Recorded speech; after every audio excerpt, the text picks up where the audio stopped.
Good morning, good afternoon, good evening, ladies and gentlemen. Ryan here with Home Theater Savants. Today, cable rant. Audio, power, HDMI. We talked about it on the stream over the weekend. I'm going to rant about it a little more. Oh man, what a topic. Let's start with audio cables. Interconnects, speaker wire. It does not make a difference at all. Measurably, maybe minutely, maybe. But you're talking about high-end analyzers, machines. These are not machines. And that's if there is a measurable difference.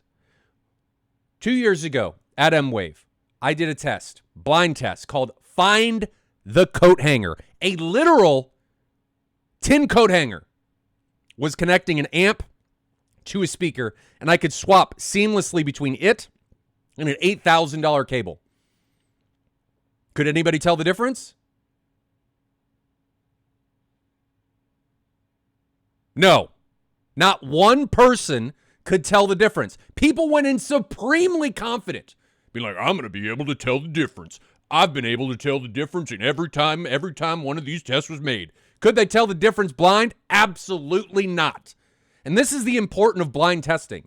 If you do not do blind testing and it is cited, you are going to be able to convince yourself that there is a difference. This thing in our head is amazingly powerful at creating bias, subjectively creating reasons for something being different. You may think, oh, well, I haven't noticed this before, or this is something new, when in all actuality, you just never noticed. It's always been there. This is why the art of the demo is so effective, because you can preconceive or prime people to a particular experience. Now, listen for this particular thing. It wasn't there before. And you're going to be like, oh my God, I never heard that before.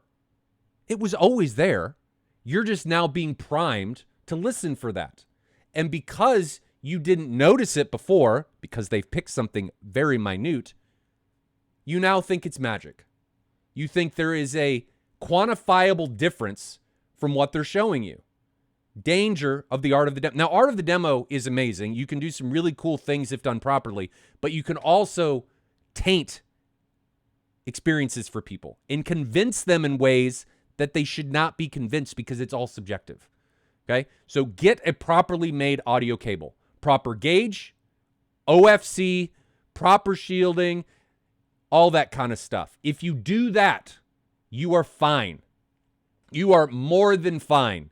If we ran a tin speaker or tin coat hanger and people couldn't tell the difference between it and an $8,000 cable, I guess you could say the $8,000 cable wasn't made well, but in this experience, if you couldn't tell the difference, a tin coat hanger that I held on with electrical tape because the setup was so jank, if you couldn't tell the difference then, how are you going to tell the difference between some decently made speaker wire? You're not. Now, what about HDMI cables? Well, they can make a difference, and not in the way that I'm saying, but they can do it, make a difference in just making sure that the signal gets there properly. So HDCP gets there properly, because did you know AOC cables still use copper? Active optical cables still use copper to transmit HDCP and EDID information. There's no way around it. There are very few, if maybe one or two cable manufacturers that do EDID and HDCP information via fiber. That's it. So if you're running into issues with long runs, say 15 meters or up, and you're using an AOC, it is entirely possible that you're actually running into an HDCP or attenuation problem. And you're not going to know this because HDMI, in all of its wisdom, there's no error message that pops up. You're like, oh, you're having an HDCP problem. It doesn't do that. You're just going to get a black screen. Thanks, HDMI. That's hugely helpful. Now, granted, the guys that came up with HDMI, it was never meant to do this. It was meant to go like 2 or 3 meters, so I really can't fault them. But this is the direction the industry's gone. How can you troubleshoot something when you have no idea what's going on? It's amazingly infuriating. Even for guys that do this professionally in the industry, troubleshooting HDMI problems is a train wreck. So I encourage you, find a brand that works and that works continually well and stick with it. Don't just go, well, this one's on sale or this one's cheap. You're just opening yourself up to Pandora's box, and you have no idea what potentially is going to happen. Now, in the grand scheme of things, most people are not setting up TVs and projectors day in and day out. So maybe it's not that big of a deal. But if you're a professional, stick with the brand. Find something that works and stick with it. The last thing on this horse, power cables. Why, in our green earth, do people think that putting a power cable from the wall to the equipment is somehow going to make a magic difference when it's running on Romex through the whole house? What? You're only changing the last few feet. In order for this to even have a remote chance at making a difference, even if it were plausible, you'd have to change out the entire line from the power company to your equipment. But power cables from the last 3 to 6 feet make all the difference. And I know I'm being a sarcastic butthead, but I really want to get my point across.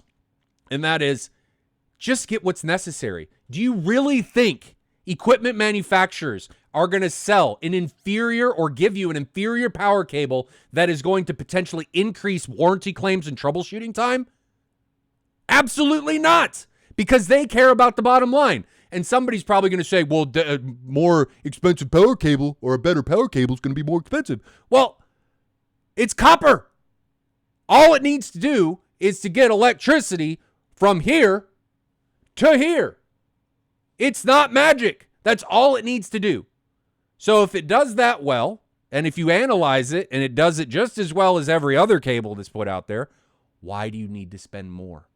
All you're doing is subjectively increasing your experience and potentially subjectively increasing how you perceive it.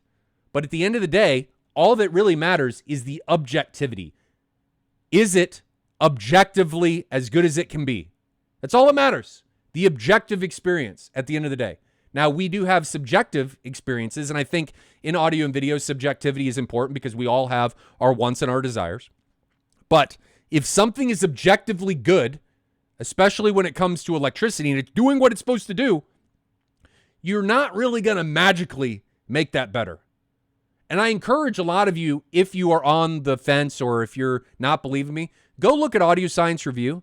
Go look at Amir's spectro tests of power cables. A lot of them are actually worse.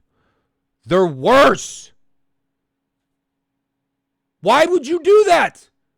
It is objectively worse to buy, in certain situations, an expensive power cable than the $3 one that comes with your equipment.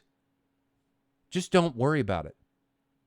Audio cables, interconnects, power cables, just get what looks nice to you, preferably oxygen-free copper, and that is the appropriate gauge. Those are the important things for those. HDMI cables, it's a little bit more gray. They're not magic. It's really only about getting the signal from A to B. That's really all it's about. But finding a cable that does it properly is a little bit more tricky. So if you find one that works well, stick with it. Stay with it.